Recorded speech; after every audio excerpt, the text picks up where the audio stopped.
Voici 3 leçons business que je n'ai pas apprises en école de commerce. La première, l'échec fait partie du processus. Je trouve qu'en France, on a vraiment une perception de l'échec culturellement qui est ancrée en nous. L'échec, c'est vraiment vu comme quelque chose de négatif. On va toujours prôner l'achèvement et finalement le résultat final.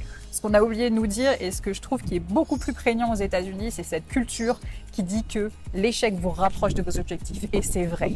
Avant de me lancer dans l'entrepreneuriat, j'avais une peur panique de l'échec parce que je prenais ça personnellement. Pour moi, échouer voulait dire que je n'étais pas assez intelligente, pas assez méritante. Bref, je me trouvais tout un tas d'excuses pour me déresponsabiliser. En réalité, l'échec fait partie intégrante du processus et plus vous échouez, plus vous avez de chances de vous rapprocher de votre objectif. Aujourd'hui, pour moi, l'échec, ce n'est pas du tout quelque chose de bloquant, au contraire. C'est une opportunité d'apprentissage et de grandir. Deuxième chose, c'est qu'on s'en fout des diplômes. J'ai passé 3 ans à passer mon bachelor en école de commerce. Aujourd'hui, ce n'est pas ça que mes clients me demandent quand je commence une collaboration.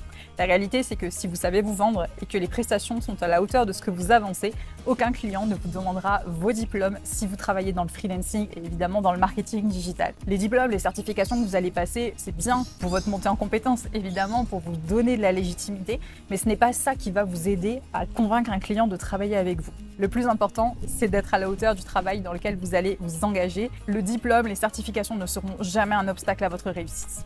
Ce n'est pas la personne la plus compétente qui réussira le mieux et qui gagnera le plus. Quand je travaillais en banque, j'étais assez hallucinée de voir la différence de niveau d'implication entre les agents. Et ce que j'ai compris aussi, c'est qu'en réalité, ceux qui avaient des résultats, ceux qui se faisaient bien voir, c'était pas forcément les personnes qui étaient les plus intelligentes ou les plus compétentes, c'était plutôt ceux qui avaient la tchatch et qui savaient se vendre même s'il n'y avait rien derrière. Donc si vous faites partie de ces personnes qui ont tendance à vous impliquer dans votre travail et à parfois ressentir un sentiment d'injustice quand le collègue qui est à côté, qui en fout bien moins que vous, récolte tous les lauriers, c'est qu'il y a une leçon à apprendre. Apprenez à vous vendre, apprenez à inspirer confiance à vos interlocuteurs et ce qui fera la différence, c'est la personne qui sera capable de se manifester, d'aller parler, d'aller négocier, pas celle qui reste assise derrière son bureau à faire son travail même s'il est bien fait.